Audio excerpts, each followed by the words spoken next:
Hi, I'm Mike. And I'm Joe. And you're listening to How Many Fingers Am I Holding Up, the podcast. And this week, we're reviewing Alien Kofifi. Covenant. Kofifi is not a word.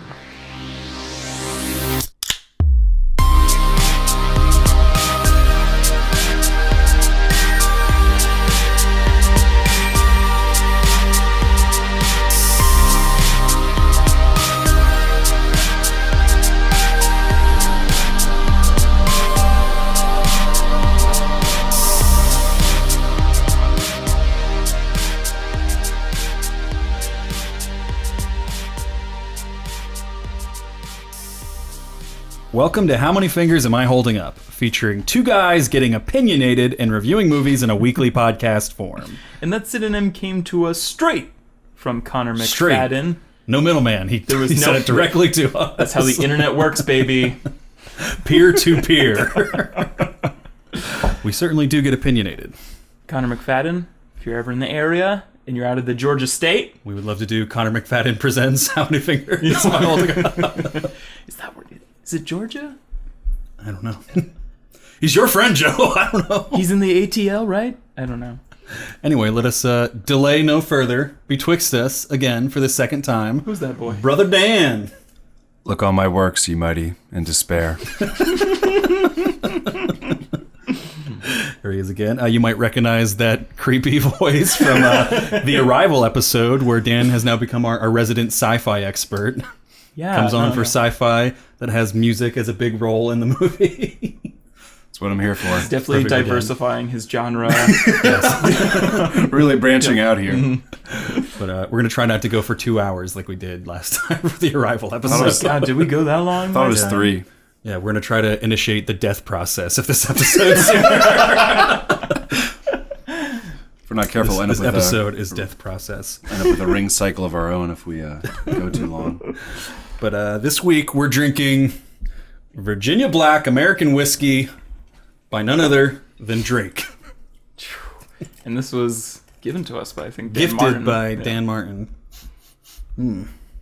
I know we didn't want to do a tie-in, but I think I have a tie-in. I was thinking about this. Okay, go for it. The xenomorph. We're not giving it away here. Is black in this film. There was the color black in this film. It was present. So I've had this before. This is your guys' first time having this. What are your guys' thoughts? To get a little very colder. smooth. That's what they're going for. It's only 40%, so 80 proof. They're trying to prove it. I don't know how. Woo. It's gonna be a whiskey episode. Yeah, that's whiskey, all right. Hey guys, Grandpa's cough medicine. I tasted it, and it's whiskey. It's not bad though. There's something a little sweeter about it that reminds me of like Southern Comfort, which I'm not a huge fan of. I feel like this is like the stuff. I agree with you before, but actually I'm losing that scent, that taste. Yeah. I feel like nothing's quite like Southern Comfort. Oh, nothing is quite as bad as Southern Comfort. I hate Southern Comfort so much. I think it's because we're missing a lime. Yeah. Southern Comfort moves into the sort of realm of like flavored liquors. Almost. Like, yeah. what is that? What is that flavor that's in there? That's not whiskey. That's like cherry. Make it in a weird way. Yeah. It's fruity. It's fruity whiskey. But you guys should come drink some whiskey with us because we're going to be recording live from the 5th annual Philadelphia Podcast Festival. Yeah. A little golf clap for us. Got to our first show, so to speak. We applied. We were accepted. We were asked. They said, please, how many fingers? They definitely didn't just post the schedule without telling us that we were accepted. we didn't find out on the website that we were going to be there. We didn't receive an email first. I saw one of my friends shared a link because there are some... I don't recognize. I haven't listened to any of them. A few names are recognizable, but there are like sort of headliner podcasts. Yeah. So I know there's definitely check out the Philadelphia Podcast Festival. Give it a Google. But I know there are some nights that are like you have to buy through Ticketmaster or whatever. I think there's only like 1 or 2 nights that are like ticketed, and the rest are free at like bars. We're free in the area. That's it. Yeah. Yeah. So we're gonna be July 16th at 4 p.m. at Tattooed Mom Bar in Philadelphia. Oh, Tattooed Mom Bar. Is it? Oh, I don't know. I just added bar because it feels weird to say tattooed mom. Yeah, tattooed. I feel like it should be tattooed moms for some reason, like possessive or plural. Maybe there's multiple. It's a title, tattooed mom, and Just it's one. a bar. And it's a bar. Who was the mom that inspired that title? I want to meet her. I don't know. You know, I've never been there, but everybody who's been there is always like, it's like a top bar in Philadelphia. It's got character to it. It's like one of those bars that's got like stickers all over the wall. And I'm like, really? Like, if you look at pictures of it, I'm always kind of like, really? That's one of the best bars in Philadelphia? But everyone says, and it looks interesting. Looks like a basement somewhere. Right, yeah. It's like the meat locker. That's exactly what it looks like. Yes. Rest in peace. They're shutting it down. But yeah, we'll be there at 4 p.m. I think the show starts at like 12 p.m. and there's like 7 other podcasts recording that day. And then if you can't make it that day, there's a ton of other days for the festival where you can catch some local Philly and surrounding area flavor. Just because I know we look at the demographics or the stats or what have you. We know a lot of you are in the area, so definitely come out and support your boys. We might even have, like, I feel like they allow, like, merch tables to be there. Maybe we'll bring some merch. Even if there's no table, we'll have the merch on us. Yeah, we'll have the merch on us because we're trying to move this product. Yes. So if you've ever listened to the podcast and been like, man, I feel like I'm right there drinking with these guys. Right. Now you can be right there drinking with us as we record the podcast for an hour. Is heckling allowed? What? Is heckling allowed?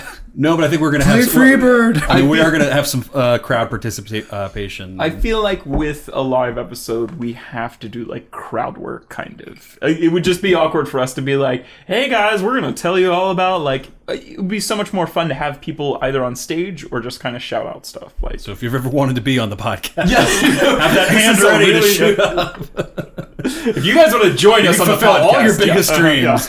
July 16th, 4 p.m. at Tattooed Mom Bar. Free entry. Free entry. But thank you, Tattooed Mom, for having us. Thanks to the festival for having us. You know, go there, support the bar. I should have wrote down the website, but it's Philadelphia Podcast Festival. It's the only one. Give it a Google. Yeah, you'll find it. I don't know why I'm saying that now, but I am. They deserve a Google. Give them a Google. But give them a good Google. Here, let me read that IMDb description so we can get into the discussion of this movie before us. Wait, do you have notes for it though? You're right. I have the notes for this one. So allow me to read this IMDb description. I kind of panicked because I don't have notes for this, and I was like, "Oh boy!"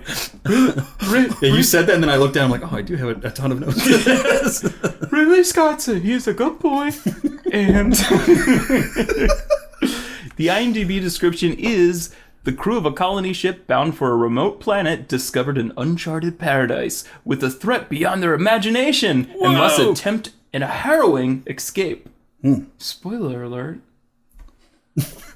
They want to escape. They don't want to just die. They don't want to stay? Alien Covenant is a sequel to 2012's Prometheus and a prequel to 1979's Alien film, and then all the films that would follow that franchise.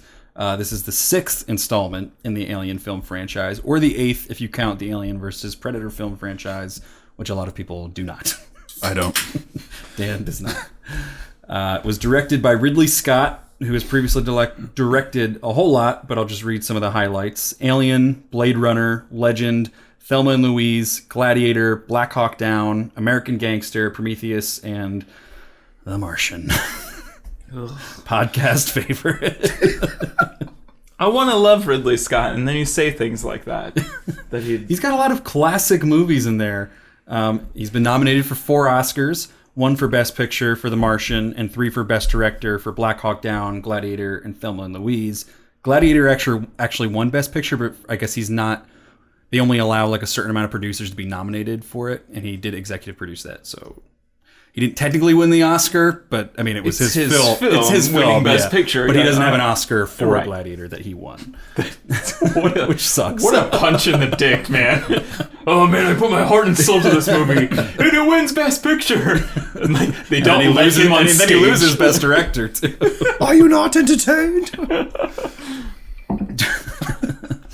The story for Alien was written by Jack Paglin and Michael Green. And I'm not going to go into their credits just because they're not important enough. I don't care about them. The screenplay, though, was written by John Logan and Dante Harper.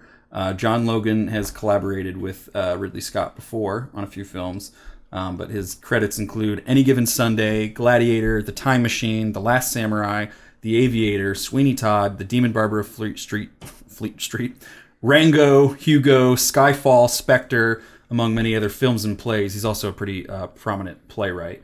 And then he also created the TV show Penny Dreadful, which is still going on, maybe, unless it just got canceled recently. Sure, I don't know. Who cares? Sure, I don't know, man. He's been nominated for 3 Oscars for Gladiator, The Aviator, and Hugo, and then he won a Golden Globe for Sweeney Todd and a Tony for his play Red, and a WGA award for the TV movie RKO 281, which I think is about the making of Citizen Kane. And then Dante Harper, this is his first screenplay. He's primarily an indie filmmaker. So I guess they're giving him a shot for some reason. Guess they let anyone in these days. Hey, pal.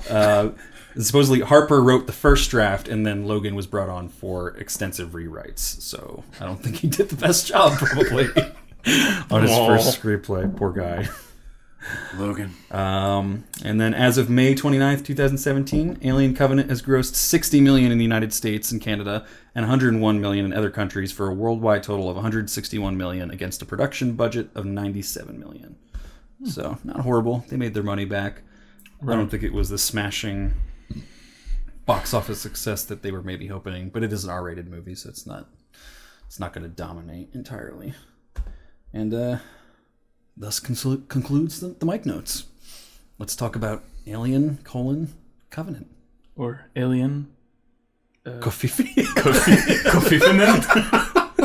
That was we're actually gonna do a thing where we wanted to start having people like write in through Twitter, like small like Twitter reviews, and then we'd read them on the podcast. But we kind of introduced it pretty late, like a day or two ago. But that was our promotional thing. Is we wrote. You can still send us a definitely tweet rating and review. We just can't read it on the podcast, but we would love to read it or any in movie real life. Yeah, or any which movie, almost counts more. Or any movie that you think that we're going to do, just send it to us and we'll read it on our podcast. It's that easy. We made a fake tweet by Donald Trump. The notifications make us feel better. So yes, yeah, tweet exactly. anything at us. But yeah, we were just, I feel like we talked about this a lot before we started even recording. We're just talking about there's a lot of prologue video for this movie. A lot of fucking fairly critical plot information that isn't in this final film. There's both a like a prequel to this film, which is like a short film kind of. It's like a 3-minute short film. Would that be considered a prequel or like a forward or like I don't really know. Prologue, I guess. Prologue, that's the word I was looking for. And then there was also, Mike and I were talking about promotional material that they released for this, and they had the whole crew kind of aboard the Covenant, like kind of having like a last dinner before they go into their cryo sleep, where the film picks up, and that's just like not in the film. It's very bizarre, like the handling of all this prologue video.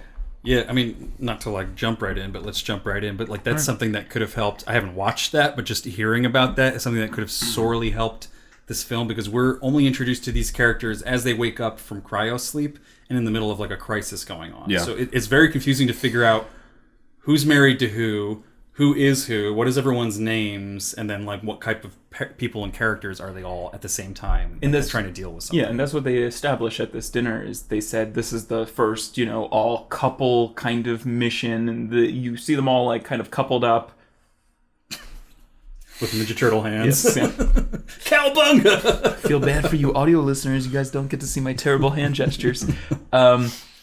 We don't even really know that. Like Dan said it earlier. He's like, was James Franco the one that like fucking burned alive? Like, yeah, you wouldn't know that. I didn't know that until you told me. Yeah. There was like a tiny context clue because they're watching on the phone at one point. Yeah, right. But so many times we have those movies where there's a cryo sleep sequence. Like when they come out, they normally check what sort of transmissions they've gotten while they've been asleep. So I didn't know if that shot of James Franco. Is he back on Earth? I thought she was afraid to watch it, thinking like, "Oh, has someone died while I've been asleep for however many years?" You don't know, and that's what that stuff would have provided way more context and character development had it not just been a 3-minute short film removed from the film. And you're totally justified too, because like the context of that video is like, I promised I wouldn't go without you. Like you're off on a space trip, kind of like. Yeah. It's such a bizarre context to have like, oh, this is my memory of him. Is this video of him sending like if I hadn't already been like following the film and known that James Franco was going to be in it, and then he was in the early trailers for a bit, like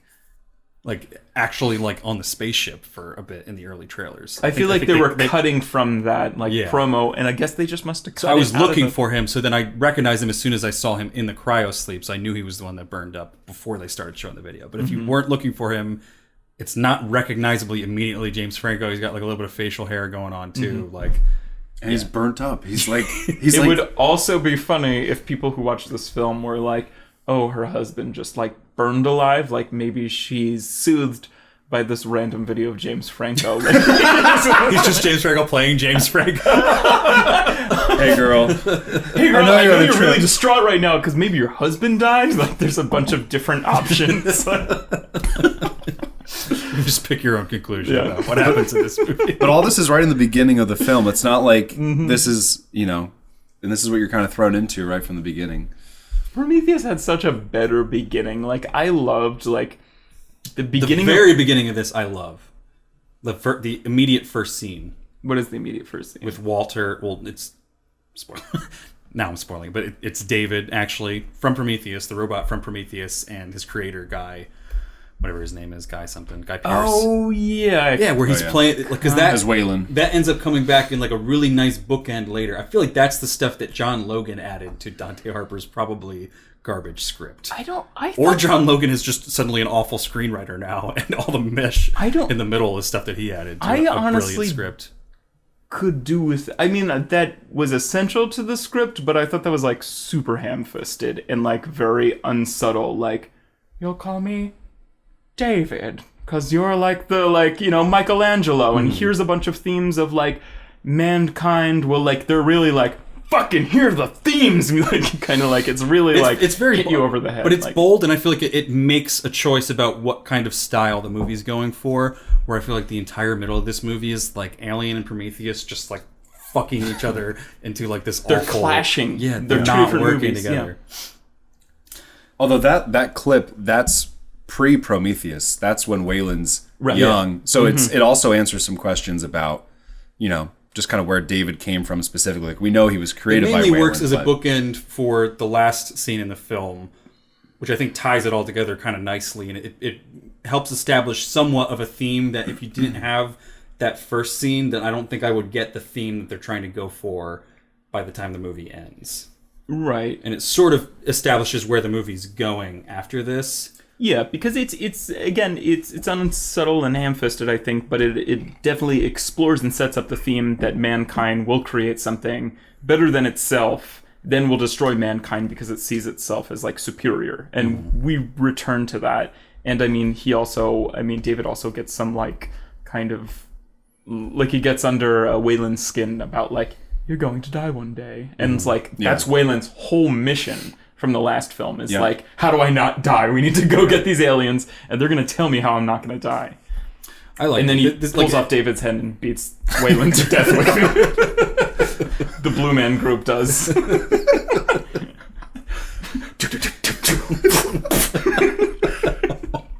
There's a musical, I think, Easter egg in that opening sequence that comes back at the end of this film. When are we in spoiler alert mode already?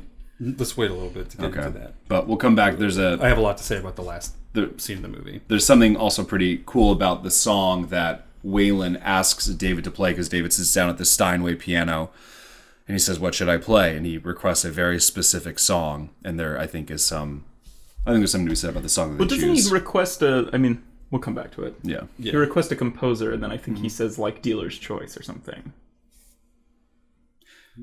I feel like he says dealer's choice, and then he says what he's going to play, and then Waylon recognizes it and says, Wagner. I think he says... He requests Wagner. Yeah. Does he? He does. He says Wagner, and then he says, Wagner. what should I play? And he says, like, dealer's choice or something. I don't know. I could be telling it all along. But, I mean, this is a pretty direct sequel of Prometheus on a literal story level. It's a continuation of the events that happened at the end of Prometheus. It's not the sequel that anyone wanted. It's not Right. the sequel they were planning also Exactly. for like 3 years. But before we dive into it, I kind of want to know, I kind of want to get it out on the table, like what was everybody's quick opinions about Prometheus, just because I know we have a lot to discuss. Oh, also, all three of us saw Prometheus yeah, together. yeah, Unbeknownst. yeah. I should have brought the posters out. I had Dan them under my bed. brought that up. Yeah, I still have that poster in my room too. It's a sick poster. It's in my It attic. is. I like Prometheus. I think I stood up for Prometheus a lot when a lot of other people I think we're in the minority. were sort of trashing it. But like, I think Prometheus was true to Alien, like the themes of Alien, while not being a horror movie, while trying to be just a straight sci-fi, not necessarily action, but more like a sci-fi, almost like mythology movie where they're looking for answers. And there was like a clear theme to Prometheus, which was like, where did we come from? We're trying to find this stuff while the characters are also trying to like find themselves at the same time. Right. David's trying to understand like, what does he mean and where does he fit into this entire stuff? Like, Prometheus was a really, really cool movie. And then the biggest thing about Prometheus that I liked was that they added new stuff, but I felt like it all fit into H.R. Geiger's like theme of like all the stuff that he designed for like, the original Aliens was supposed to be like sexual in a way and have like some kind of like sexual symbolism inherent in it. So like even like, the stuff in like Prometheus, like, there's like the almost like an abortion scene or like where she's taking Right, the cesarean it all has scene. something to do with sexuality or reproduction in some way. To tie that into this, and then I'll let you guys get your Prometheus thoughts. All the new stuff that this adds has nothing to do with sex or sexuality or any kind of sexual symbolism. No, I liked Prometheus a lot, and I think I like it more after having seen Alien Covenant for some reason. I think and we've talked about this. I feel like there's two different strands of filmmaking going on as far as what Prometheus is trying to do and what Ridley Scott was trying to do with, like Mike said, the whole sci-fi mythology aspect. And then Alien, which, in its most basic level really it's a sci-fi horror film. And it kind of touches upon all these other things, but when you boil Alien down, the 1979 one, it's really just a sci-fi horror One film. of the scariest movies of all time. Yeah, it's in space, no one can hear you scream. That's like their tagline. Right. Tight quarters where you don't know what's around the corner and Yeah. And Prometheus does truly something limited in what you can do. You can't just walk outside the door or call on someone on a cell phone or It's like something. being stuck on a cruise ship. Where all the hallways are flooded with human excrement. Dude, somebody Joe, needs tell us about your deepest fears. somebody needs to buy the rights. Somebody needs to Carnival buy the rights to Carnival Cruise. On sea, no one can hear you scream. Carnival Cruise on brown seas. Everything coming to my head is super immature. I'm just not going to verbalize it. No one can hear you scream under all that poop.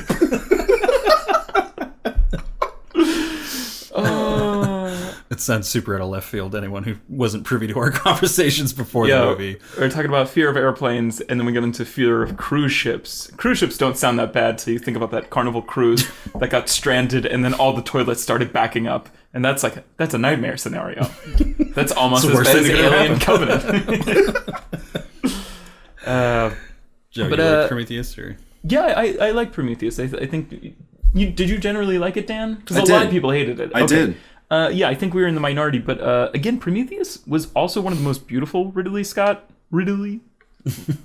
films. But it was pretty unsatisfying in a lot of ways, and it was kind of a mess in terms of the plot. I feel like much like the aliens themselves, the alien mythology has kind of grown out of people's control. It's so intricate and there's so many layers. Like, I'm not convinced all of the layers really even make sense together. Just really briefly about the original Alien movie, the Alien movie, the 1979, I think, Alien movie was this exercise in restraint, in tension, in being very quiet. It didn't have much of a plot. In fact, not much even happens in that movie. Yeah. It's ultimately about characters dealing with a shitty situation. And that's what I really like about it. It's super slow, and it can build this tension. Where in this, it's just brother. Yeah. It's a lot of shit happening. And you talked about with Prometheus, there's a lot of unanswered questions, and I think I liked Prometheus a lot kind of under the guise that all eventually maybe would be answered, or a lot would be. And I think that's going into Alien Covenant. I'm thinking, okay, they're going to tie up a lot of these things that they've hinted at from Prometheus and throughout the, the original Alien, because there's a lot of visuals that they connected directly from the 1979 one when they first go to, I think it's, planet LV-426, and they tied a lot of those visuals in directly to Prometheus. You're thinking they're going to finally explain a little bit more, and in this film you don't really get all of that or much of it. It starts going in a new direction. Yeah. Like the end of the first Prometheus hints that the engineers created the new aliens or whatever. And then this one, we won't get into it now, but at the end of the film, there's a whole new conclusion that they've reached. Yeah. The other thing, because of how much I liked Prometheus, and one of the things I liked about Prometheus was the way it ended in terms of, I felt like that was a really... Yeah. You walked out of the theater being like, I cannot wait until the next Prometheus movie comes out. Like, it sets up these two characters who you grow to like I cannot remember her name now. Elizabeth Shaw and David. I guess it's just a head at that point, I think, at the end of the movie. Right, yeah. But that's still cool, and you're just like, I'm so excited. And they're heading to this, they know where the coordinates are. They're going to this place to, figure everything out. And then the movie ends. I remember we literally walked out of the theater being like, holy shit, that's awesome. I'm so excited for it. And they were planning on making that movie, and then for some reason decided to go in this weird direction with this one. And I have a we can start getting to this, but they end up, completely... ruining some of the stuff from Prometheus in this movie. Yeah.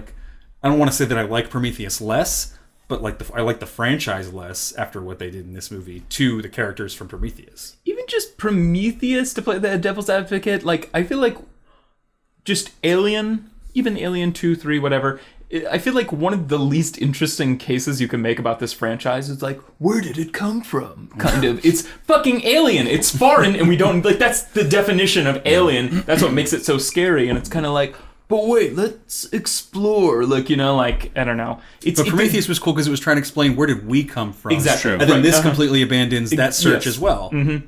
And I think that the more time we spend heading in a direction of, where did Alien, how did Alien all come about? It's kind of it becomes less human, especially in this movie. But yeah. I guess maybe just to move forward, so we talked about the first scene, but then we're immediately after that introduced to someone who looks just like David, but is actually Walter now. Which is another thing. I don't have a huge complaint about this, but this is still a weird thing where, in the Alien movies... It's not explained, really. It's confusing at first, besides the accent, which is also very strange. It's well performed, it's just maybe an odd choice for an accent. Which is the accent that they use for the Walter character? Yeah. Which is still it's the same actor. It's Michael Fassbender. Yeah, he has a great performance in this. It's just a weird decision for an accent. I don't know. I can't really place it. It's just kind of I can't even replicate it right now. I feel like they just wanted something different from his accent in David, the British right? accent, yeah. And they just... But in all the Alien movies, they followed this kind of lettering thing where in Alien, the synthetic is Ash. Alien 2, it's Bishop. I think it's Bishop 2 in Alien 3. And then Call in whatever the fourth one was called. Resurrection. And then it was David in this one. And they're not chronological, so it doesn't matter for anything besides just kind of a little fish to throw out for the fans. And then this one, the next synthetic is called Walter. And it's just kind of Edward, there's a whole bunch of other cool names. They're named after the producers. Is that what it is? Yeah, I mean, according to IMDb trivia, David and Walter have something to do with, I think, the producers. Oh, these ones, not all of them. No, just these ones, the newer ones from Alien Covenant. They didn't do anything clever with the names. I'm gonna constantly be clashing with myself this entire review. There's kind of I love Prometheus, but I can't totally defend it again when people were that movie sucked, and I was you're not wrong. I don't think we've ever talked about this on this podcast, but I like movies or one of my favorite movies of all time is Just Friends. I think it's a pitch perfect movie, and I think if you gave me the time and resources, I could maybe come together with this proposal or essay of why it's a great movie, not just for me, but for an entire film going audience kind of, and how what you can get out of it. If you gave me all the time and resources, I don't know if I could tell you why this movie is good or why Prometheus is good. I don't think anyone could do that with this movie. I think I could with Prometheus. So. I don't think I could with Prometheus. Prometheus. That was also one of my big concerns when we started this podcast. It's kind of how do you I love the Alien IP is IP, right? And I like being in this universe with these people in these situations, but I can never really totally defend what's going on in these movies, kind of. You know, like, by these movies, I mean Prometheus and Covenant. Yeah. Alien 1 and Alien 2 are like some of like the most highly regarded like sci-fi movies of all time. But yeah, Prometheus is always like, I'll never get into an argument about Prometheus. I'm just kind of like, I get it.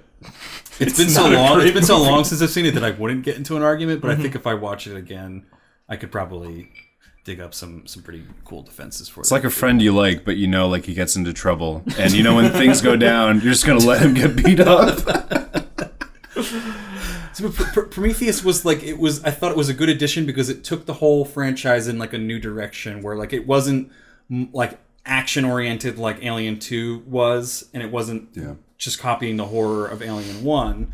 It was doing this whole new thing where it was like different. It was like sci-fi drama almost mixed with like mystery because like who are these creatures? We're trying to find out all this stuff about them with a little bit of thrills obviously going on in that movie. Right. But it wasn't like a straight up horror movie. It was also a gorgeous movie. I don't think this movie was that pretty. Oh, and the set design and like the makeup and like Prometheus I thought was great. Like a lot of people didn't. I love like the space suits really. Yeah. A lot of people didn't like the way the engineers looked in Prometheus. I still like the way they look. I think it makes sense from like if you're thinking about creating like a precursor to mankind. They go into some like engineer stuff in this movie where I'm like, why would that look like that?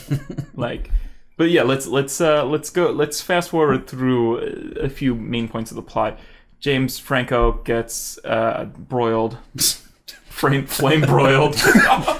Extra crispy. James Franco flambe.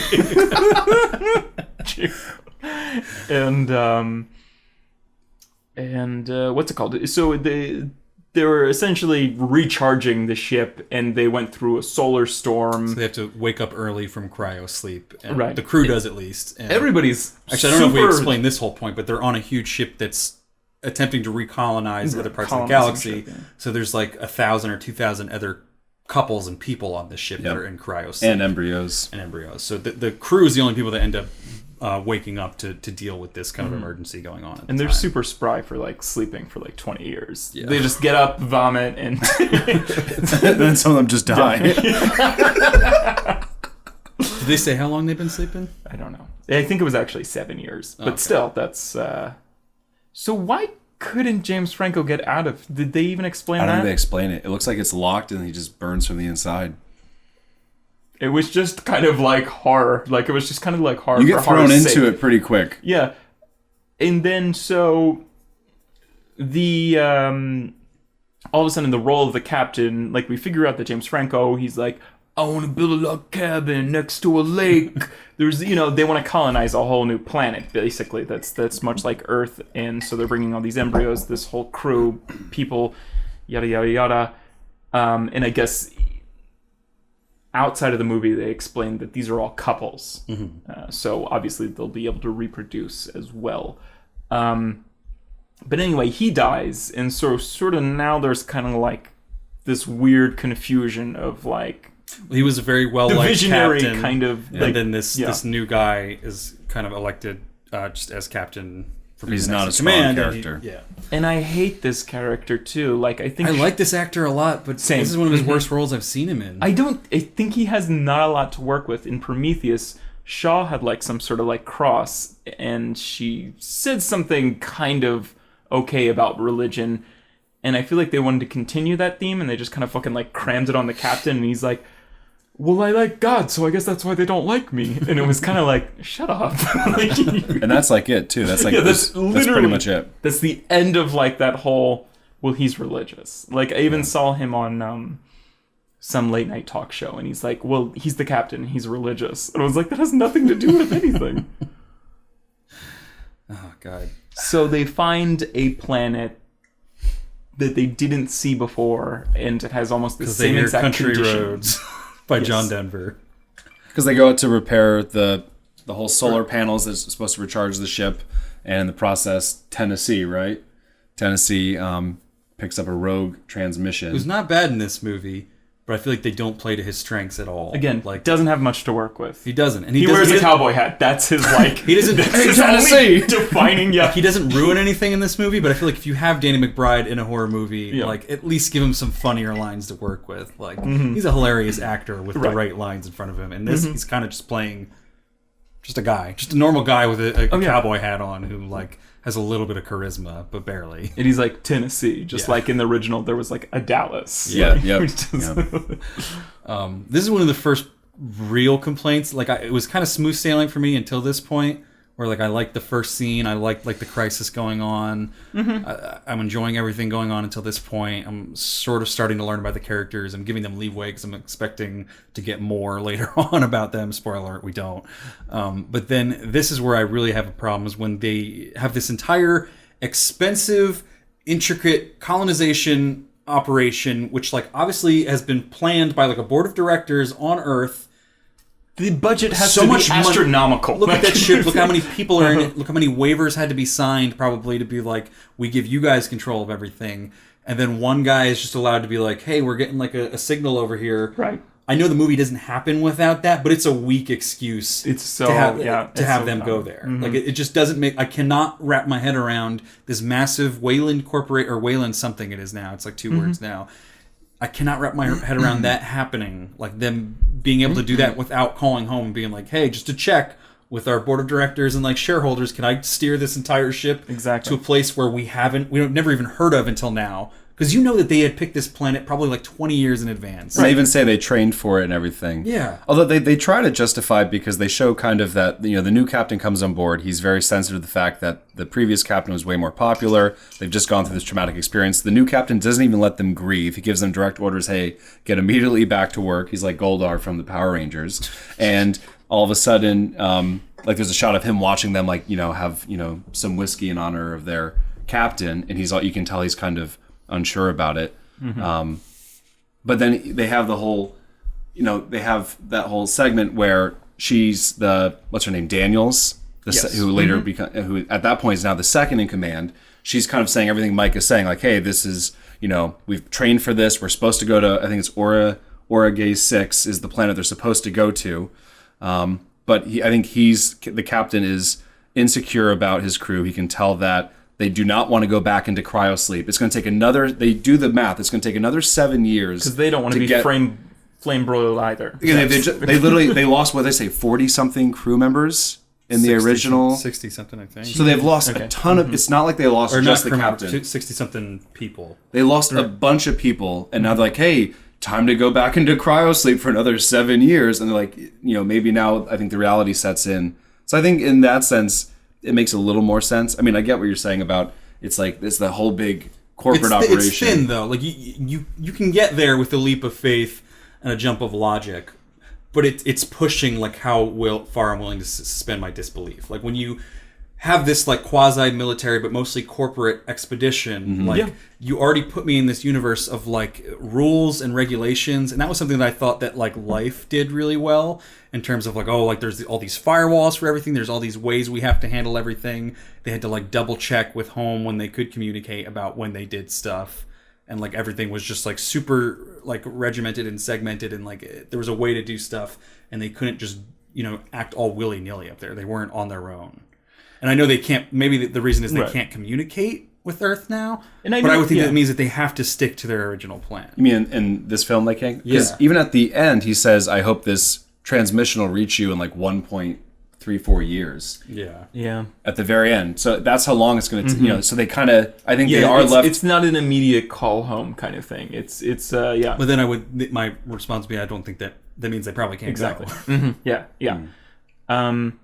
Or you think they'd have some sort their of mission fucking is- their flow mission chart is for that- this? Like he's just going against orders. Is basically like what their he's mission doing, is this. So you would think that even if they could tell home about it, they would be like, oh, home, there's another one. Send another colonization there. I'm sure they're not the only colonization mission going on.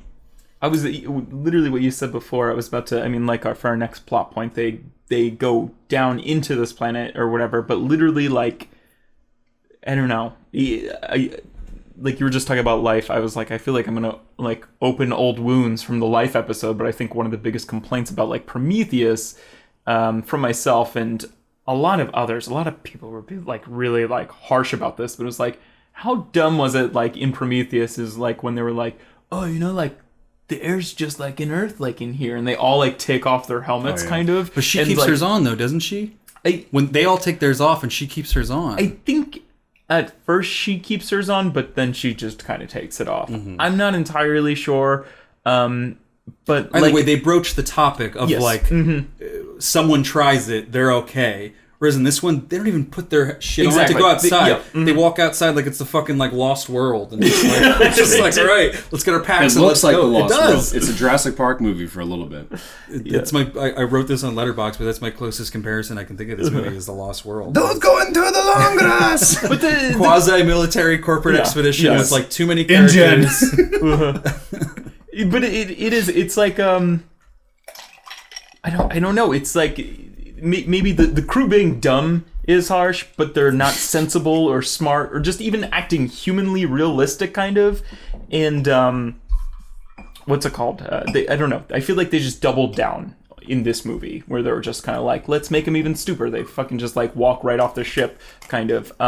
And again, if you're fucking like trained to be like colonizing or terraforming like a planet, like you'd think you'd have some sort of intelligence or training about like even wearing a spacesuit, kind of. Even on Origai, I think they should have walked off. Like, even though we've looked at all this stuff in telescopes, we have all this data. This is still our first time. Let's just wear the spacesuit to walk off the planet. Like, and it's like, it's small stuff like that makes me not trust the rest of this movie because I'm just like, I reject this premise that you guys are putting forth of like people who are just willing to walk forward on a planet without wearing space gear. Right. But like, I don't know, even in life, I don't want to compare life in this movie because they're too different and there's different levels of dumb mistakes that are making. But like, I get it, humans are dumb in real life. I saw a lot of people like making that argument for this movie, kind of. And there's also an emotional factor, and these characters are dealing with this situation that's completely like unprecedented. They've obviously never seen anything like this. However, it's not fair to like good storytelling, like what makes a movie like Green Room so terrifying. It's like people are making these great decisions and still getting killed. Like somebody doing what you would do on your best day and still getting killed. Like that's super unsettling. And it's like, I don't know, then watching people do dumb shit like in this movie, that's just distracting. Or like that's just like, even like the guy like smoking a cigarette. I'm like, you don't fucking know what's flammable and what's not flammable here. Like, and that's another like Lost World parallel. Yeah, there was literally it was the same exact scene where he's like with like the Spanish music in the headphones. The middle of this movie is the Lost World. It literally is. It is. There's so many similarities. Also, why don't they just fucking send Walter down? Or why don't they fucking wait for the electrical storms to stop? They just slept for 7 years. They don't have like, oh, these electrical storms might not like settle down for a week or something. Like, stay up in space. That one I felt like was an excuse for like a CGI scene and just to add some excitement. Oh, definitely. They're trying, and that's not a bad thing. Like in movies, you do always want to raise the stakes a little bit. It's cutting, but they cutting also Danny McBride and them off from people on the planet. It should have been something like they didn't know there was a storm. It's dumb to be like, oh, we know there's a storm. Let's fucking go down anyway. Like, let's fly through that motherfucker. To save 7 years, let's risk our lives rather than waiting 2 weeks. Yeah. Although I mean, and this was one of the thoughts I had was that not only in this film, but in Prometheus and Alien, in this universe, what is fairly consistent is the thing we're talking about is there's like these fundamentally like flawed characters that are in leadership roles that make these stupid decisions in all the movies. And like the stress of the alien plot in any of these movies just kind of creates the pressure that eventually like blows everything apart. And that's why a lot of these films have that like slow burn for the first, 15, 20 minutes. And then as soon as any trace of the xenomorph, whether it's, a drop of goo or, the face hugger, the things, the movies always accelerate incredibly quickly. Dude, this one I felt like blew its load a little too early. Yeah. Because I like the scene. I don't like the premise, but I do like the scene when, like, jumping forward a little bit, they all go, they're exploring the planet. Half of them go off to discover, like, the engineer sort of area, and then Well, they're still tracing the signal at that point. Yeah, they're going but up then to the ship. the one lady who's a botanist, who's like that's the other thing. Like everyone on this crew, can they all fly ships and shoot guns, and they all have the same exact role on this crew? Like the only ones that are defined roles are like the lady who says she's like a botanist, and then like a captain, and then like Daniels is like the heavy machinery girl. A janitor for like the machinery bay. Like no one has like any like defined roles that play into how this movie actually plays out. Like there should have been something where it was like, well, this person's a pilot and this person's not, so he has to fly and she can't. And then this one's like a weapons specialist or something like that. The characters are so bad in this movie. Oh, yeah. It's kind of like Dr. Shaw made sense in the last one. It was kind of like this whole, was she in charge? She wasn't in charge, but they brought her along. There's this whole like story about how, you know, they're working in the religious thing. I don't know if that ever pays off. They're working in this whole thing where she's not fertile. Mm-hmm. And that plays a big part because again, she's gets like she gets impregnated by like when she has sex or whatever, because it's Holloway. yeah. And I have a whole other thing. Eventually I want to just talk about the black goo and why it still makes zero sense to me. I thought that was going to be explained. They get even more fucking off track with what is the black goo and how does it manifest itself, kind of. Like, there's so many different combinations. But anyway, not fertile. So that's why she's obsessed with, like, I can't create anything. There's this huge, like, thing of creation. They kind of try to use it in this one. Like, I can't create anything, so I'm obsessed with who created me, kind of. In a more, not motherly, but just ultimate, like, who created us. And it follows through where Daniels is just kind of like, I'm here, my husband died. Like, I'm gonna build a cabin on a lake. I'm gonna build a cabin on a lake. That's really the only character trait they give her is grief in this movie, which a lot of movies do. It's not a new mistake that movies are making, but people keep doing this. It all seems the time. like they killed the only interesting character. Yeah. Like they killed the visionary behind this like funny, lively guy that like could have added a little bit of like almost like blockbuster like summer fare to this movie. Yeah. And he's in it for 5 seconds to be turned into a flambe. And this franchise normally, in the end, ends up relying upon a strong female character, like, you know, Sigourney Weaver, the original. I mean, she's the one who does it all. Even Shaw at the end of Prometheus, it's Elizabeth Shaw and David that are the only ones left standing at the end. These movies are so formulaic. It's just some white woman with short hair every single time. Again, And the AI. If we didn't love this franchise, we'd fucking tear it to fucking pieces. Like, oh, another fucking white woman with like a bob cut. Like, oh my god, I wonder if she's gonna live to the end. Catherine Watterson. Yeah. Watterson. She's so hot though. In this though? Yes. I agree she's a very attractive lady, but not in this. This is the same one from Fantastic Beasts, right? Yeah. It's Yes. the same actress. And also in Inherent Vice. Oh, yeah. And we're back. GoPro overheated, but we're back from disaster, naturally. Unlike James Franco. James Franco overheated GoPro flambe. I was just finishing the point about Alien. If we weren't so in love with this IP, I think we'd tear it to shreds. And then I think we were talking about the whole Catherine Watterson and how she looks like every other Alien lead, basically, before this. It's so repetitive, and it's so, like, I don't know. And also that we've seen her in, what was the recent Harry Potter movie? Fantastic Beasts. And then she was naked in Inherent Vice. That's really what I just... That was her in I just wanted to get that across. That she's super hot. Even in this movie, Is she the blonde in Inherent Vice? Is she like the one that he's like crazy for the whole... Yeah. She looks so different in that. She does. She was in something else that I really liked, and I can't remember it now. She was naked in some other movie, too. I don't... That's how you remember it? Why? I don't want to seem like this... 2017, Joe.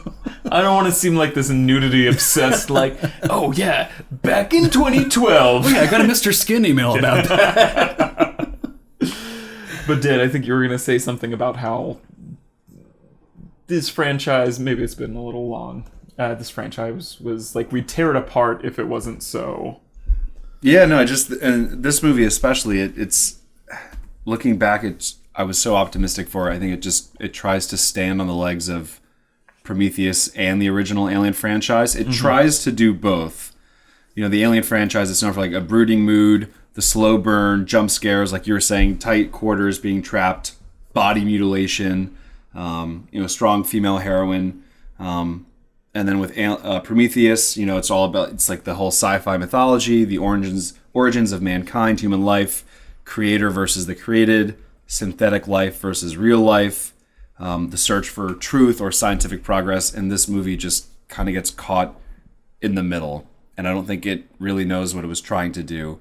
And, you know, reading after the fact that Ridley Scott had a whole other kind of vision for it and that it had to get kind of rewritten makes it make a lot more sense, but also explain why I ended up being kind of disappointed by a lot of parts of it. I mean, besides Prometheus, Alien is the only like linear franchise that I know where every single edition is like just a remake of the original. Yeah. It's kind of like, blow out the airlock! It's like, like that's the end of every movie. It's just kind of like... Or even just using like a mechanical thing at the end, like Aliens has Sigourney Weaver in that crazy like mech thing, right, in the end, and then the hangar when it comes back on the ship, the mother alien, it ends the same way. But, you know, when I was going back and reading reviews of Prometheus, and everyone was saying, oh, Prometheus had so many unanswered questions. And people were like, Alien had so many unanswered questions. Yeah. No one gave a crap about where the alien came from in the original movie. Right. There were so many reasons, like, well, why was there, a deserted ship on, LV-426? So even just the original Alien movie wasn't trying to explain everything. Right. But Prometheus also felt like it was starting this new trilogy of like very linear movies in terms of we thought Naomi Rapace was going to be the heroine for all the next 2 or 3 of these movies that there was going to be. Spoiler alert. That's the other thing that I really hate about this movie is that she's cute too. They killed her off. They killed her off screen. But I thought she was like the perfect heroine for like a alien movie because she has that kind of weird look about her where she's unconventionally attractive. You could put her in like a Star Wars movie too. Like she looks, there's something sort of alien about her face, but in an attractive way. She was the perfect protagonist for that movie. And then you put her in Prometheus. She does really well. And then in this, she's in like a flashback or like photos. Really, it's like the only thing that she's really in this. And then they kind of ruin everything that they ended well in Prometheus. Yes. Like, Prometheus was great because you had David, who was like this kind of villainous character, and then his sort of affection and love for another human, for Elizabeth, was what kind of made him do the right thing in the end. And that was kind of like this cool pair at the end, like her and this like little head, and you're like, I'm so excited to see where this goes. And then this starts off and we find out about David later that he actually like killed Elizabeth to like make this creation. It's like they turned him back to like being a villain again. So not only did you kill Elizabeth Shaw, who was a great character from the first one, ever learned in Prometheus, infinitely more interesting than Daniel's in this movie, but then you also ruin David's character and you make Walter the good one in a way that doesn't even make sense, because Walter's the good one because he has affections for humans, but his affections for Daniel's is way less established than David's affection for Elizabeth. So then it's weird to be like, oh, David didn't care about Elizabeth enough to not kill her for his weird creation thing, but Walter cares enough about Daniels to like risk his life. Walter doesn't even care about it, because they have that cool scene between David and Walter, and David's talking about having a love for another human, and he's basically confronting Walter with like, well, you sacrificed your hand to protect Daniels, isn't that love? And Walter is like, no, it was duty. And David says, I forget what the line that David says in response, but it's something like, I'm smart enough to know the difference. So, but then I'm wondering now that you said it, was David using Elizabeth the entire time? Did he just use her because she was the one that was going to pick up his head, build him back up, which they show in the Even 3 if he minute did, I short think film. that's a weak... It's completely ignores the strengths of Prometheus. It almost like it like spits in the face of Prometheus and is like, oh, you really liked those, like, it would be like if the next Star Wars movie was like, oh, by the way, like Rey dies and like Finn is bad and he kills her and you don't even get to see it happen on screen, like right. No, and that's like literally what you were saying before, is like we all left the theater pretty amped for like whatever the next because of these characters, whatever the next film would bring in. It's like Dr. Shaw takes the spaceship and David's head and off to their next adventure to find out why the engineers wanted to kill the entire population of Earth. Oh wait, never mind. She died off screen, kind of like, and he finds the engineers, but he doesn't answer that question to begin with. He just kills them all. And also, David's original mission was to travel with Peter Wayland to a secret planet so that Peter Wayland could find immortality. And then after Wayland dies, suddenly David decides to become like fucking Frankenstein man who designs monsters for no reason at all. Like, it didn't. There's a lot of Frankenstein references in this one too. But it's just stupid. And also, David's like talking about. Sorry, I want to go off on a rip, but like, Let her rip. David wanted to create like this entire time he's talking about like creating the perfect organism. Like, why does David think that the xenomorph is the perfect organism? It can't talk. It's fucking gross and ugly. It can't create anything. That's David's whole theme, is the creator, the created creating and becoming the creator. And, xenomorphs can't produce without the aid of another species. It's also fucking... It's more like the perfect... I think they say it in the first Alien movie, but it's the perfect predator. It's not really the perfect organism. Yeah, no, but it doesn't make sense machine. with David, though. It violently like attacks everything it sees. It doesn't make sense with his usually, artistic side, where Yeah. like that's where he perceives as being able to be like a perfect person, as he's not passing able to create, and he's not like passing on like he's not creating. he's not teaching a little alien to play recorder. Yes, exactly. Well, the only thing I can think of, and I was reading this online also, the only thing I can think of why David, because I thought the same thing, like how as the xenomorph, how is that David's epitome of a perfect organism? The only thing I can think of is there's so many times where between Prometheus and this film, David is talking, especially in this film, the very opening scene, David's talking to Wayland, and David is realizing that he's been created by Wayland, and that Wayland is trying to figure out who created him. And that really bothers David, because David has that line that you mentioned where he basically says, so you're human, you created me, you're going to die, and I'm going to outlive you. So there's kind of that incongruency created by the fact that you created me, yet somehow I'm going to outlive you, and you don't even know who created you. I think, so for some reason, I think David admires the fact that something like the xenomorph gets created, it's not going to create anything else, it's not going to try to find who created it, just kind of... There's also that weird scene with David where like he holds up his hands and they kind of like there's a couple weird scenes like communicating that. with the xenomorph. I can't totally answer the point you're bringing up about part of it why. is also David does not like humans, or especially by the time this thing rolls around, like he's lost all respect for them, which is again spitting in the face of Prometheus, because Prometheus, the whole thing that I loved about it was that he had this disconnect with humans in the beginning, and then he finds that connection in the end, and that was what was like the emotional arc of Prometheus, was like he connected with, like he actually loved Elizabeth enough to risk himself for her and like do things for her to make sure that she survived. And then in this movie, he kind of just immediately, in a vacuum, it's okay in this movie. I like David's arc in this movie in terms of the way that it's bookended, the beginning and the end. Yeah. I think it establishes that he's trying to create this next thing that's perfect because it can kill humans and because it can dominate humans and wipe them out. And that's sort of why he views it as the perfect organism, because he has this sort of, you can tell, that's why I like that first scene a lot, because like the one guy, Wayland's like, play whatever, dealer's choice, he plays Entrance of the Gods, and then he's playing on a piano, he's like, oh, it's a little empty without like he's kind of like criticizing him playing this beautiful music, and he stops and he's like annoyed, and then he also reveals later that they didn't really like want him to play music and stuff like that or create. There was the whole weird recorder scene. Walter People were like replaced. bothered by AI creating their own. People were creeped out by that. Yeah, that's the thing. So Walter was not taught how to play music, although David was able to. It was like he's an updated model of what David is. Yeah, and obviously David's very into like creation of art and music and all this other stuff. Even in the Prometheus, he's always like quoting like stuff and talking about different artists, and then in this person he recognizes the painting and the the sculpture of David, and he chooses his own name. He chooses the name David, looking upon a statue of it. It's supposed to be like this image of the perfect, male figure. In a vacuum, that's not a bad arc for his character, but it's so bad or so frustrating when compared to the arc of Prometheus. Like it just really spits in the like if we hadn't had Prometheus and this was just, all right, here's just a straight prequel to like the Alien franchise, that's not bad. That's pretty cool.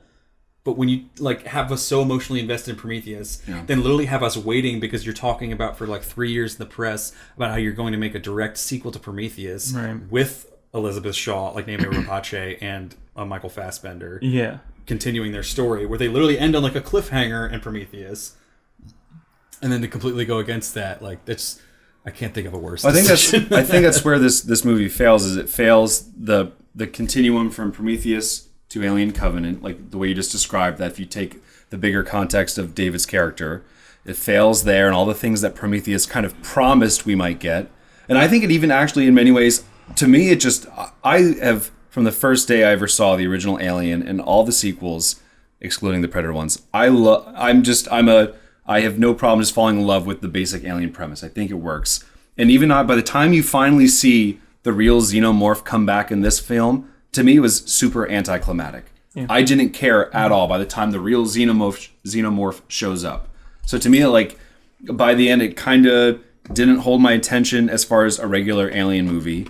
And all the things that Prometheus hinted at, it didn't really hold true to. It's not a very scary movie, despite trying to be. And I think the only parts that really work for some sort of thrills are the facehugger scenes in the beginning. Like, and it's only because she's like contained in like the quarantine bay. Mm-hmm. But even that, I have a huge problem with because it's like she brings him back. She's covered in blood. They get to the quarantine bay, and then while the other lady's working on her, who I was confusing the two of them the entire movie. I still don't really know who's dating who from those two. I think the one that's the one on the other side of the one who was not in the quarantine was Danny McBride's couple. Yeah. But then the thing explodes again out of the back, which is not sexual at all. Like, so it completely. Although that was new. To me, that was one of the creepier parts to me because it was just that was a very visual. tense scene though. It was the only like thrilling scene. Yes. But like I wish they would have just gone, like just honor H.R. Geiger's legacy and like stick to something that has some kind of sexual symbolism and connotations to it. Which is a shame because they gave him credits right as soon as the movie ends. It's in memory of someone Payne. I forget what the name is, and then it says like inspired by the work of H.R. Geiger. Yeah. But you're right. This movie, in many ways, the design, other than just borrowing upon what has already been used in the past, doesn't add anything new to like the H.R. Geiger canon or something. You'd be like, oh, that's totally what he would have done if he were still alive. We didn't even have any scenes of like the middle mouth coming out of like the alien. I think their attempt at trying to incorporate sexuality was the shower scene at the end.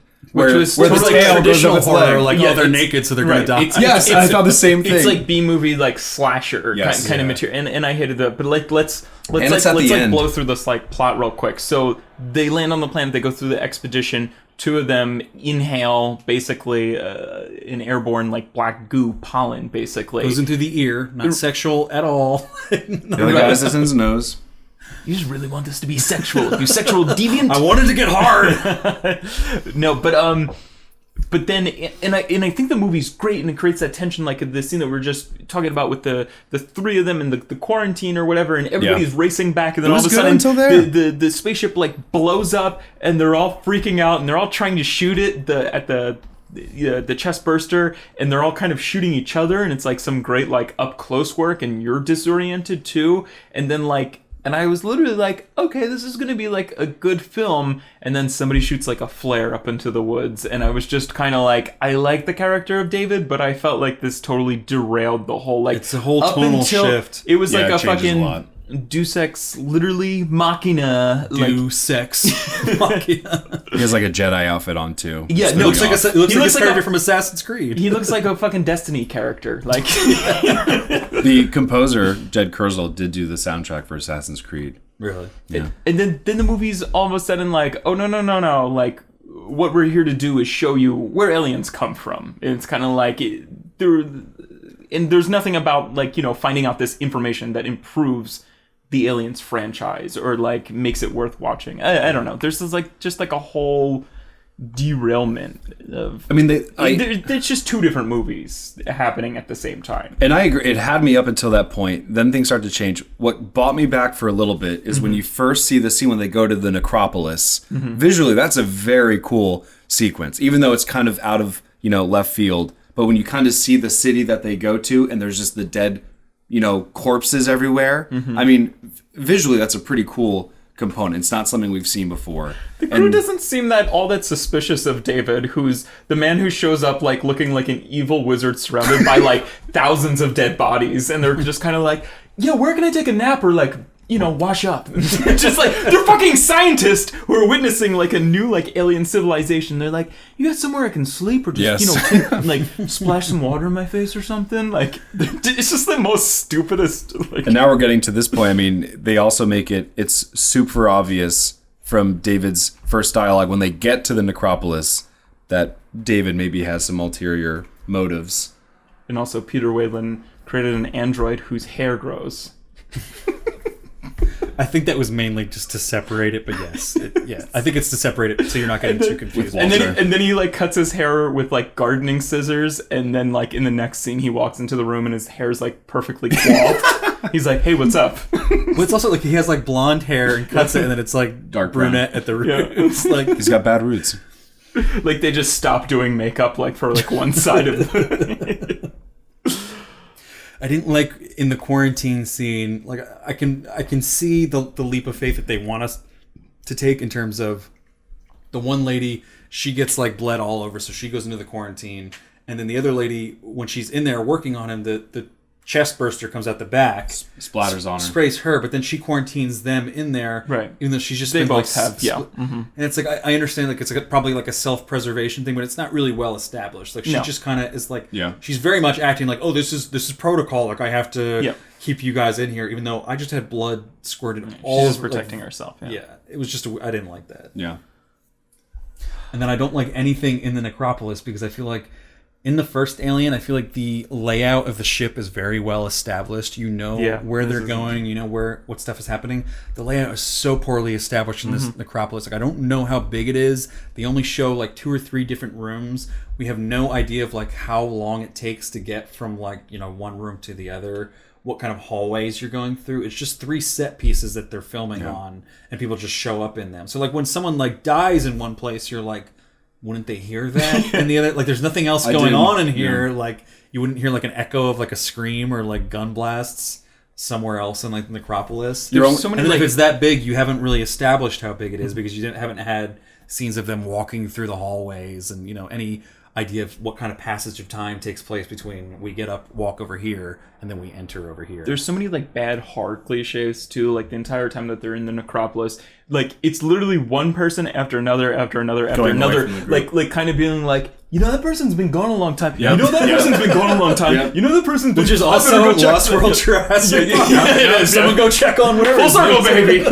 It's so bad, and then especially when it ends with like the captain being like, "Hey, David, you better start giving me some answers." Like he's like standing next to like one of his fallen like crew members. He's like, "Yeah, sure, follow me into this like deep dark basement, and why don't you like look inside one of those eggs?" Like I feel like that's when like the audience in theaters is just like, "No, I'm checking out here." Like no one can be that fucking stupid. I was checked out before that too, because the scene where she's like washing up, and the alien comes and kills her, but then it's just kind of like standing there. And it's like that's like a perfect example of like the mesh or the horrible mesh between sci-fi horror and like this sci-fi like mythology drama mystery type thing, where it's like you have the beast of like what we should be scared of, but you're showing it in full light, standing there, not attacking us. And yes, it makes sense for the sort of story that we're trying to follow in this movie, where David's trying to be like a father figure to these aliens and keep creating them and connect with them. And he's like in awe of how it's actually just standing there or whatever. But that's bad for horror to just have like the beast standing there not attacking anyone, and then we just kill it with like a little gun blast. You're never really afraid of the xenomorph in this movie. Besides the chest burster, not the face hugger scene in the quarantine. Yeah, like that's and then when it's like when it's running around the field a little bit, but it's not the same. Even that is Jurassic Park. It's losing the intensity of Alien, where you're close quarters, and it takes it to like, oh, it's in the field, and like the part of Alien was like, oh, we don't know where it is, but we know it's on the ship. Where in the field, it's like it could be anywhere. Like, it could have run off, and it could be totally gone by now. Why do we care? I'm convinced the scariest thing in the film is actually David's character. Right. I mean, to me, and I got to the point where when we got to the necropolis, I was like, okay, I don't actually care about the xenomorph anymore. I'm more worried about what is David's character going to do. And that's kind of what held my attention through the rest of the movie, was literally, David's character. It wasn't even the alien at that point. Because that's fucking Prometheus. It's like we don't see an alien the entirety of Prometheus until like that last scene or something, which is again super fucking pointless. What happened to that little guy? Like, you know, like that was just dumb, and it was fan service, and that's why I also hate the fucking last 25 minutes of this film where it's just they literally just let's make Alien, but in the last 25 minutes of this film, it feels so tacked on. But It feels so like really, Scott. It's like a lot of interesting themes in Prometheus, and it's like even this movie, but he's got to be like tethered to some like guys in suits who are like, you gotta have that fucking xenomorph run into the ship in the last like, you know, like he's like, okay, I'll put in the last 25 minutes. You like you have so many great themes. Create a new IP, you know, to explore your themes. Or why aren't you making the new Blade Runner movie, like, if you're so into God and creation and AI? Like, you know, like, what are you doing with the Alien franchise anymore? It's just, like, so confusing. Well, it was, like, I wished Prometheus felt like a new... Like, it was in the Alien universe while being a new sort of thing. Like, I didn't feel like Prometheus was a direct Alien ripoff in any way, which is why I liked it. Like, it was taking this... taking the IP in the universe, but being like, what's a different kind of movie in this universe look like? And what's an answer that's like relevant to us? It was making it more relatable, I felt like, to us, because it was also a prequel. It was closer to our time. And then this is just kind of being like, I know Prometheus didn't do that well, which is probably the reasoning behind why this is closer to Alien than Prometheus. But it's still like a slap into the face to like the true fans who are like, Prometheus was actually pretty good just for being in the Alien universe and taking like a risk and going in a new direction. We can probably start like wrapping up like the finale of this plot. We do have some interesting, like, there's some scenes in this that I don't think are all that bad, even though I don't like the movie really as a whole. In a vacuum, I think there's some good scenes. Like, I do like the interactions between Walter and David a lot. The whole like music scene I thought brought some cool insights into each of their characters. And then the fight scene between the two of them is technologically very cool, and then also just cool from like a film standpoint in terms of entertainment. So all that's cool, but then like when we get back to the ship again, and there's an alien that somehow snuck on, I'm foggy on how that actually happened. They bring that other crew member who has been infected. And they just don't know. The guy who's like, oh, there's wheat here. I know, because I forget what reason he gives, but it's like really weak for like... The old wise man. The guy who had his face burned? Was he the one that caused... Which is another weird thing where like in the other Alien movies, like they don't say specifically whether it's blood, but like the goo that drips out of aliens when they're damaged, it burns through like ship holes and stuff like in seconds. In this movie, it lands on his face and he's just kind of like, oh, it burns. Like I lost like 1 or 2 layers of like skin. The guy does throw a patch on like almost right away. But you're right. Is it that quick? Or it's pretty quick. It's like immediately, and again, like we don't know the technology of like that high tech like circle band-aid. You know, it's like I don't know. So he's back on. The alien comes out, and then it's like attacking, walking around the ship, and like this is weird because I felt it. Not that the movie necessarily ended, but it felt like we got to like this weird place of safety, and then it almost just feels like a like cut to black, and then we cut back open. And it's like, all right, now there's thrills here again. It was a very weird transition. It was, It was like Daniels wake up, like there's something going on. Yeah. And then this is another part where I have a problem with the premise of this movie, where the aliens like walking around the ship, they know exactly where it is because they can detect life forms on the ship, and then they use the doors to lead it to a certain place. Why couldn't you just lock it into like rather than like blowing all this equipment off the ship, could you not lock the alien in between like 2 doors and find some way to pump something? Like, I feel like there's a smarter answer than let's get it into the bay because get it to my turf. You gotta blow it out the airlock, Mike. That's what the people want. Well, that's what the guys in suits are begging for. They dive into like trying to deal with it, and I think it's Daniels who says, "Oh, let's be smart about this. Let's get the fight onto my turf." But they concoct this plan in like 10 seconds, when in actuality, you know, you would hope they would have at least, even if they were going to keep it there permanently, they would have thrown up the gates around it, maybe spend a minute or 2 thinking about it. I know you clearly, because as they're like leading it to get to the airlock, they use doors to determine its path. So it clearly can't get through those doors. Like, it's not like in the movie Life where that thing is going through like the ventilation. Like, they know how to lock it into place where they want it. Like it's not able to break through all these doors and stuff. So why don't you just contain it like in one of those places and just not fucking go there? Got to get out of the airlock.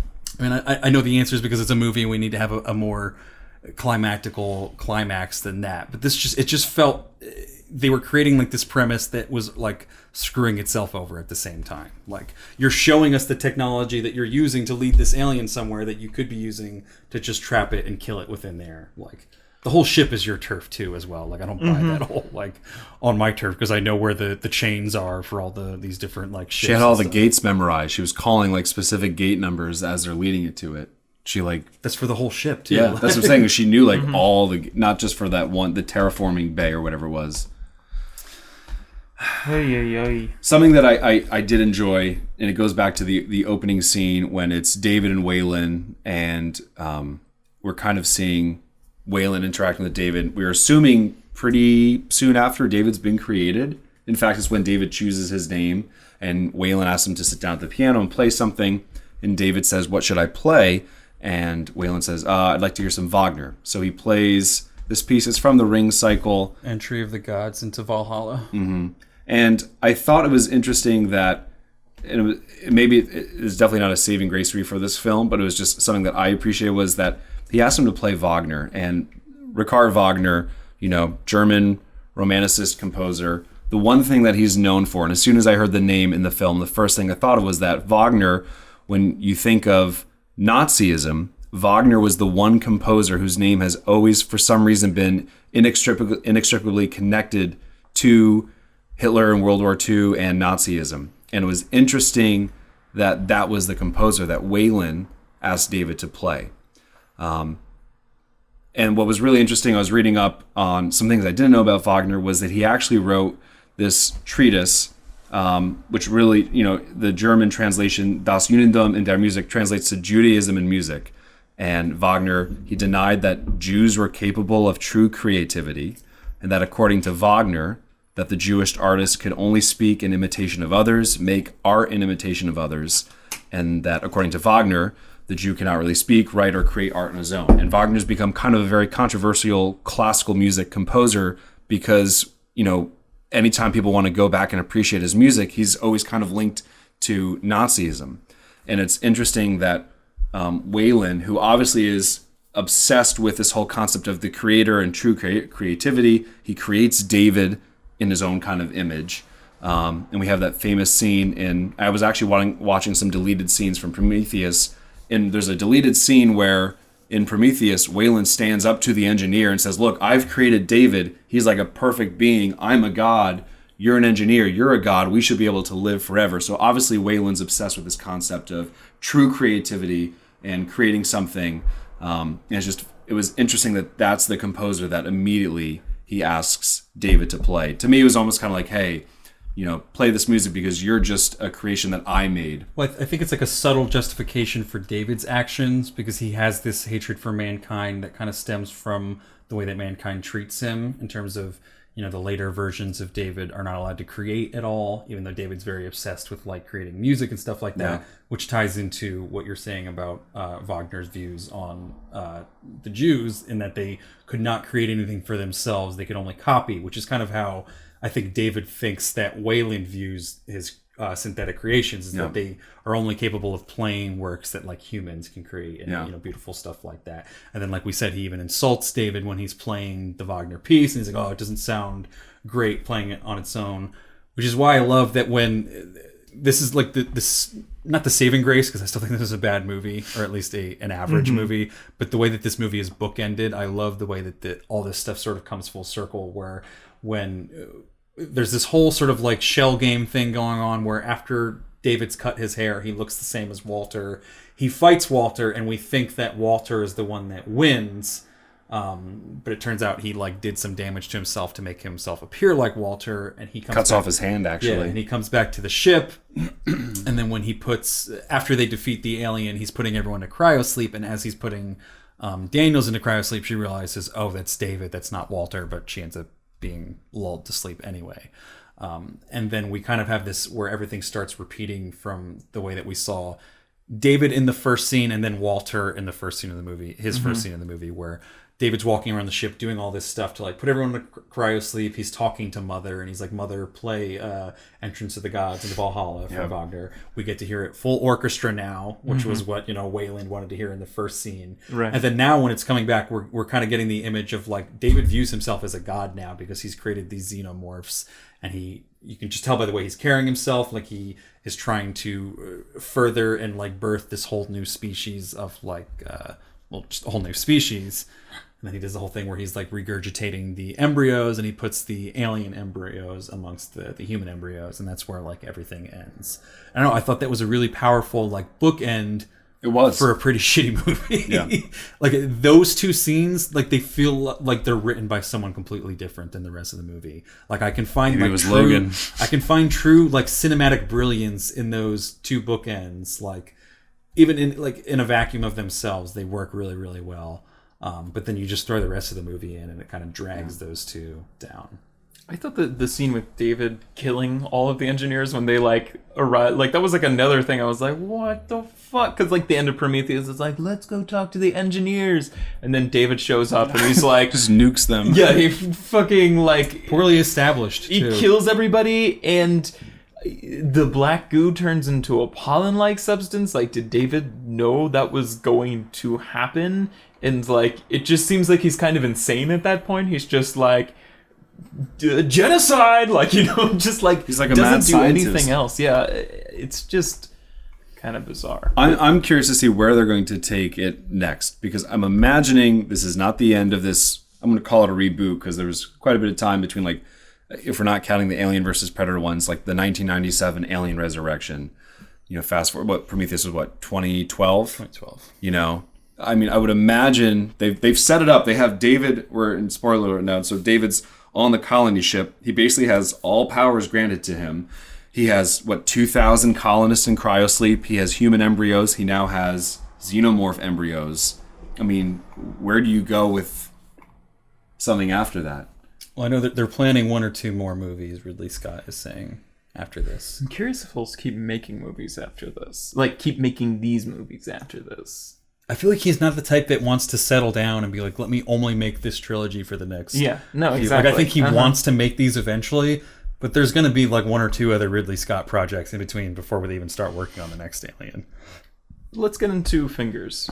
That's I feel like we've run over our... On review aggregator website Rotten Tomatoes, the film has an approval rating of 71% based on 274 reviews and an average rating of 6.4 out of 10. So what is that? Three fingers? I think so. Yeah. The site's critical consensus reads, Alien Covenant delivers another satisfying round of close quarters deep space terror, even if it doesn't take the saga in any new directions. That's fair.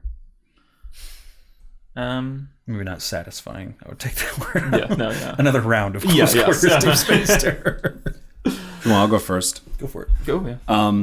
So for me, and Mike knows this, but I'm a huge sci-fi fan. I hold the Alien franchise dear at heart, even if I really think, other than Prometheus, since the original 1979 film, the whole series has kind of slowly gone downhill. I still enjoy it. I like Joe said, I love this universe, and I think it makes me forgive so many of the sins that have been committed by the filmmakers using this franchise. So I just like being in this space as far as an audience member. So when I sat down to watch it, I'm just happy to be there. So my rating is partially based upon that. That being said, I was someone who liked Prometheus. Like Mike said, I liked the direction that they were taking with something different. They were carving out a new creative space in this universe and really kind of doing something very unique with it. I think this film got caught, like I said earlier in the podcast, it got caught between trying to do what is very true and at this point overdone with the original Alien franchise, just the xenomorph killing people in close quarters. And it got caught trying to do with what I think probably Ridley Scott really wanted to do, which is the Prometheus direction, dealing with the sci-fi mythology. Getting caught in the middle, there's still some saving graces to me, and like Mike, you said, that opening scene and the end scene and some of the other things that happen along the way were enough to keep my interest throughout the film. But the more I've been thinking about it since I first saw it, my appreciation for it has gone down quite a bit.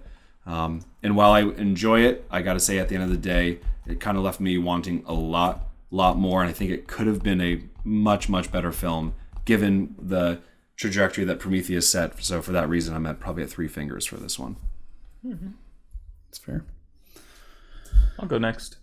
Yeah, I feel like I've already expressed my opinion, but I'll just go over some points that I thought. I mean, the black goo like still haunts me from Prometheus. I don't know exactly. I remember even somebody over like Tumblr was trying to explain to me like through a message, and I was like, still not making sense. like even in just Prometheus, it's just kind of like the David roofies like Charlie Holloway's drink, and then Charlie Holloway like turns into like a monster man, kind of like nothing comes out of him. He's just like, "Ooh!"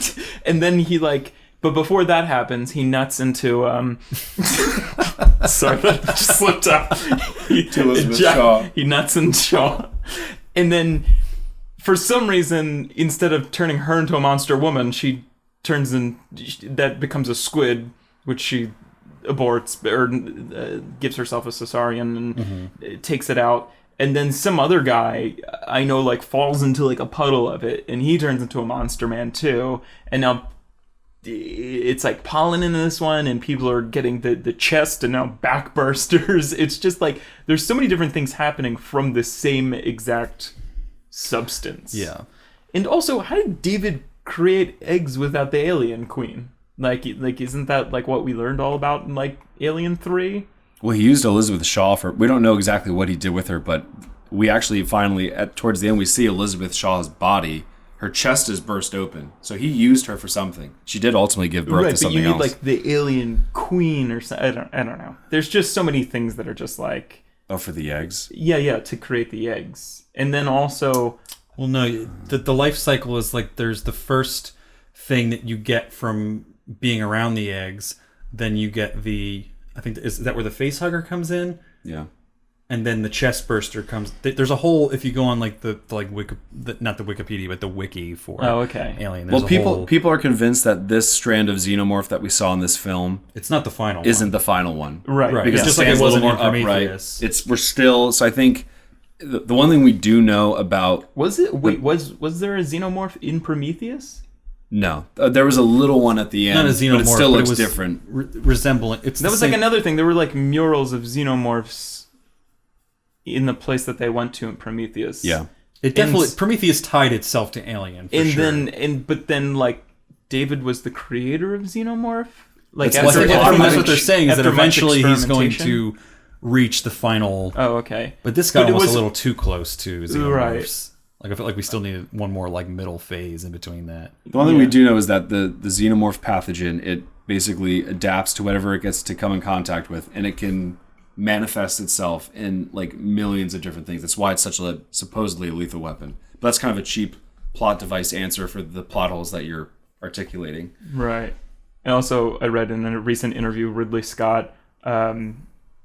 Actually, this is on Red Letter Media. I feel like they said a lot of things that I was laughing at. I probably recycled through just verbatim, just like talking. But in some recent interview, they said Ridley Scott said that the reason that the engineers wanted to kill the population of Earth, still the unanswered question, and they would ask like Ridley Scott, like while he was doing the press circuit, he's like, oh, because like 2,000 years ago, humans killed Jesus, and Jesus was an engineer. Like that's Ridley Scott is going around saying that to like he press. didn't write Prometheus though, did he? I don't know. I think Damon Lindelof and someone else wrote Prometheus. I was watching a YouTube video and they were like, Prometheus and Alien Covenant explained, and they articulated that same thing. Yeah. That Jesus was supposedly the engineer's attempt to save mankind, and that they killed him, and then they're like, okay, well now we're going to wipe out humanity. Yeah. I feel like there's a decent version of that somewhere. Like it's not a bad it's kernel. Not crazy, not a bad but kernel of an idea. It needs some more work. It needs to gestate inside someone's chest a little bit more. Yeah. Too soon. to close out my whole thing, I need some Pepto-Bismol. Was that Spaceballs? Yes.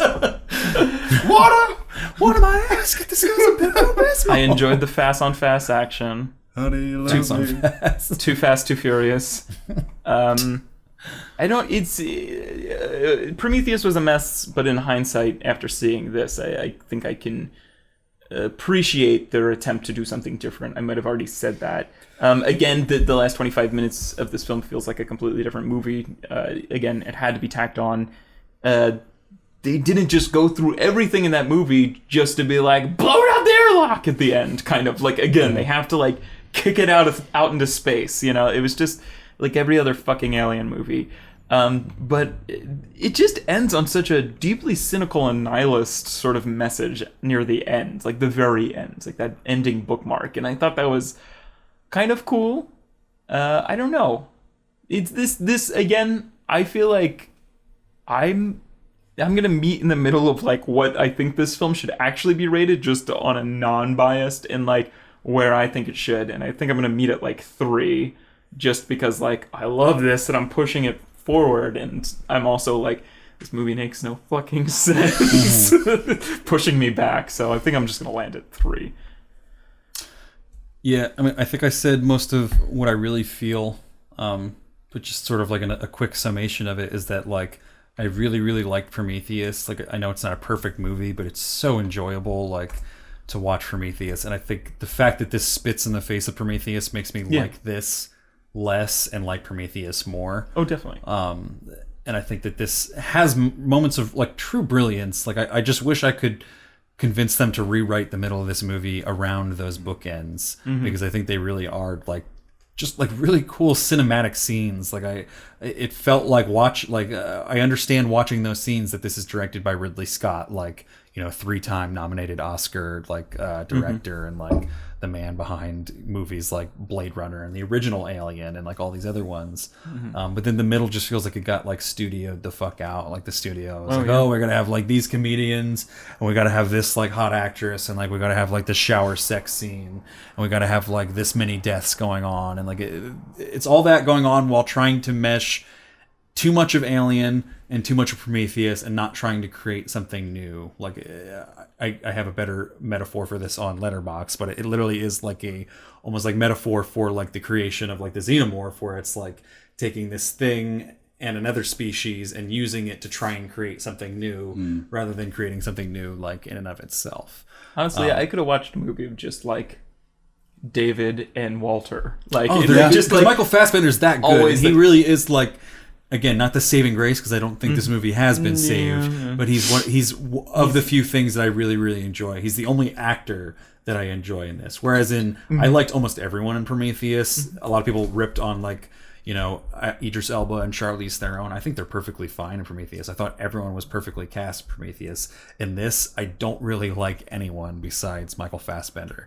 I think Catherine Waterston is poorly cast for this. She doesn't have the look. She doesn't look like she should be in a sci-fi movie, apart from her dumb fucking haircut. Like, I kind of like it. I mean, I don't know. I feel like even Michael Fassbender's, like, his performance has kind of been minimalized in this. Like, where in Prometheus, like, I thought he should have been nominated for Best Supporting Actor, like, in Prometheus. I think he's asked to do more. I think he does better in Prometheus. I think he's asked to do more in this. Yes. In terms of playing two different characters who are different in, like, very minimal ways, but still noticeable. Even apart from, like, the accent, they just kind of carry themselves differently. And also being asked to carry a character from a first movie that's being taken in this whole wild fucking direction that almost makes no sense with the first movie. Like, bad on the writers, good on Michael Fassbender in terms of being able to take on that responsibility of, like, yeah, I'll follow you down this weird fucking rabbit hole you're going with this beloved character from the first movie. And then even just from, like, a physical standpoint, like, I know it's technology doing most of that. He didn't obviously fight himself, but it is pretty cool to see, like, the Fassbender on Fassbender fight scene in this. And then I do just like the vibe of being in the Alien universe and the IP, but then some of the stuff that they do add to this is, like, it feels like blasphemous almost in the face of, like, Alien and H.R. Geiger. So it gains points and loses points at the same time. It sort of evens out. So I'm going to land at 2.5. I was not at any point bored during this movie, and I enjoyed a lot of the visuals, a lot of the technical stuff about this, and I think it makes some really bold choices that do pay off, and then it makes some ill-advised bold choices that don't pay off. And then there's a lot of stuff that's just kind of like, okay, you kind of just threw that out there and it didn't do anything for me. So it'll sit flat at 2.5 fingers for me. which will round down to 2.5 fingers overall for the podcast. So Imagine this movie without Michael Fassbender. oh god, Nightmarish. it really would just feel That's like a scary it would movie feel like right a B there. horror movie. Like It would have been, yeah. It'd be Alien versus Predator. It would have been like it would have been Alien, but as like a B movie. Like, because that's kind of like what parts of the beginning were, and that's definitely what the end was. It was it just felt like some like low budget, like there wasn't even tension of like them running around the hallways at the end. I was just kind of like, "This is xenomorph." yeah, like that was like it didn't. I don't feel like the setting at any point ever enhanced the horror of this movie. No. Where the entire first Alien movie is entirely like the setting is making this like an amazing horror movie Like, because we know the ship, we know like where it is on the ship, or then when we don't know, that makes it all that more scary. Whereas in like us not knowing where it is on the ship in this one is like, okay, I don't know where anything is on this ship. Like, I thought it was just more creepy, like going into like David's kind of quarters, like where he's got like weird Galileo drawings and like an alien on like an alien baby on like a crucifix. I was like, I want to know more about this. Did you guys see Alien versus Predator Requiem? Yeah. I don't know if Because that's Requiem. that has a lot of the xenomorph outdoors. Yeah. That's what a lot of this. That's what I mean. If without Michael Fassbender and the Prometheus tie-ins, this movie is kind of Alien versus Predator Requiem minus Predator. But anyway, if you guys agree or disagree with our views on this, please feel free to leave a comment on SoundCloud or YouTube, or hit us up on Twitter, Facebook, anywhere.